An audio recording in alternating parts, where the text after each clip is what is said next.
everybody, what's going on? Joe Coffey here for PremierGuitar.com. We are at Experience PRS 2010. I've got the man himself, Paul Reed-Smith, with me. Paul, how are you, sir? I'm good. Thanks for doing this. I've been to this event several years. One thing that I look forward to is the fact that you literally open your doors to a group of fans and faithful. Artists are here, dealers are here, hardcore PRS fans are here, and it's a chance to look at what's new. And you don't wait till NAMM, a big industry event in January.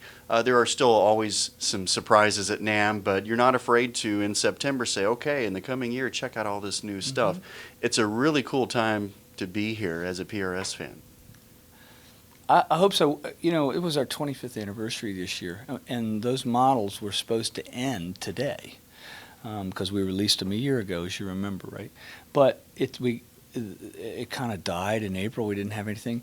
By May, we were 3 months back ordering them again. It's like the whole market went, well, do we really want to? Yeah, we'll want them, right? So they bought them again. So we're going to be making them all the way through December. So we released. Well, we will release in a couple hours 2/5 of all the models to replace the 25th anniversary. The new finish. We called it V12, and that meant victory after 12 years of experimenting. We do a variety of finishes right now. We wanted one finish, so we were able to find a finish that it has as much nitro resin in it as our nitro, but it's bound together with something else. Okay, it's bound together with plexiglass, and it's really, really cool. It dries in a couple of days for manufacturing. That's awesome. It doesn't take weeks to dry. If you spray bug spray on at an outdoor gig, it doesn't melt the guitar. It's crystalline. You take a razor blade and you go like that and it just shatters. It doesn't weather check. We've been putting it in the freezer. We are really, really happy about it. So then we sent it to the acid test. Well, the acid test is David Grissom, right? So we sent it we said, David, we got this stuff. He says, I'm into it. Send it along. So we took, a guitar and we did it, and he calls up and he says, there's something going on here. You sure it's not the guitar? I said, well, because the first time we sprayed it on a guitar and played it, I welled up. I couldn't believe how good the guitar sounded. Let's talk about single coils. Single coil fans, it was a big year for them last year. You brought out a product that a lot of people are really digging. This year, even more. There's a DC3. We're going to do Quest for Tone today with Tom Wheeler, which is when we compare brand new instruments that have been made for a day to things that have been around since I was 1 or 2 years old. So we're going to do that. You'll get to hear it today. We're happy. We'll see.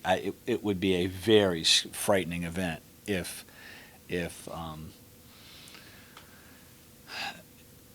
this other instrument, which I bought because I thought it was the best Strat I'd ever touched. It's Jimmy Wallace's 57 Strat. We're going to compare the new guitar to that. There's a very wide spread on vintage guitars. You can play guitars from the same year, and this one's magic and this one's not. But some of them are so cool that there's a real reverence there for these old instruments, right? For us, in terms of our manufacturing, it's much narrower. They compare very close. That's why people are willing to buy our guitars on the internet so much, because they're very, very, very close. Recording amp. There's a bunch of amps. There's a demo downstairs where they've set up a $300 Pro Tools setup they got on Craigslist, right? And 2 monitors and a mini-me, little Apogee thing, and 257s, and they think they're getting as good a tones as you would get in any recording studio and any record downstairs. So in a way, when the recording industry said you can have a full recording studio in your laptop and it's as good as going to a big studio, it was really a lie. It wasn't really true, but everybody went and did it, and all the studios went out of business. That's what happened, right? It's becoming not a lie. It's becoming real, because they're getting much better at A to D converters, much better at D to A converters. The monitors are actually pretty good, right? And it's not affecting the tone. And if I put a mic on Paul Rogers, I'm sorry, it's still going to sound like Paul Rogers when it goes into the recording thing, right? So if we've done a good job with the amp, it should sound beautiful. Why risks? Why now? Are you kidding? How would you?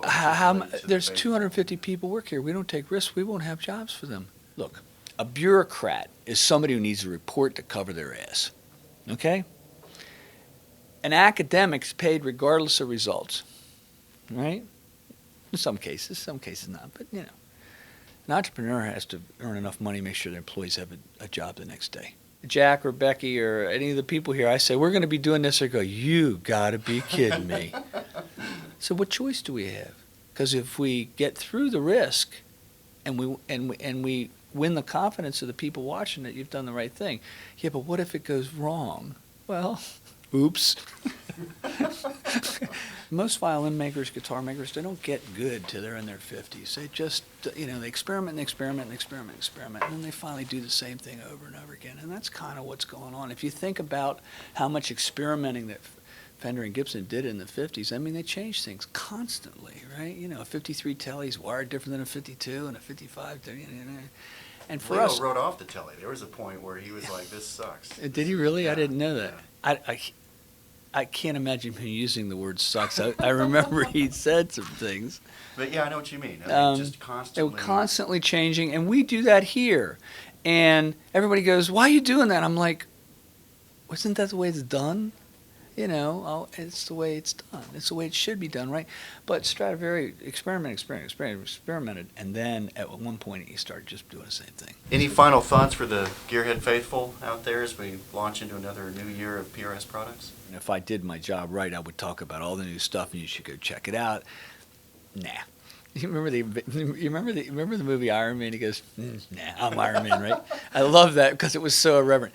The truth is, I guess the message would be trust your experience. If you walk into a store and something's really doing it for you, I don't care what brand it is, you should and it will make a difference as a tool for you, you know, to play music or whatever. That's the one you should go after. So I actually believe that people's experience is a really important thing to tend to. Now, if you don't have the experience, if you've got a young guitar player and they go to their guitar teacher and they say, "What kind of guitar should I buy?" You should listen to the guitar teacher. He's got a lot more experience than you, right? When they get their hands on a DC3 or an NF3 or J15. By the way, you know we're coming out with an arch top this year? That's amazing. You know about this thing? I know a little bit. I got my hands on Rudy Pence's all the D'Angelicos that he's got on display in New York. Have you played Mottola's guitar that played in Frank Sinatra's band? It sounds like Frank's singing when you strum it. It's wild. It's like a portal. Sometimes guitars are cool that way. They're kind of like time portals, right? After playing that, we went to the drawing board, and Paul Jackson Jr. and I and a bunch of other people attacked this thing. I want to know what your experience of that guitar is. You promised me that? Yeah, okay. See, there you go. See, I'm after his ass on this one, all right? All right, good. All right, thanks for Paul, having me. thanks so much. Thanks, appreciate it. By the way, there's a whole lot of other people in this room, and they're all smiling, and we're doing their job, and you're not going to see them. So there's more than us. There's a lot of people here. Thank you. I'm Joe Coffey. You're watching PremierGuitar.com.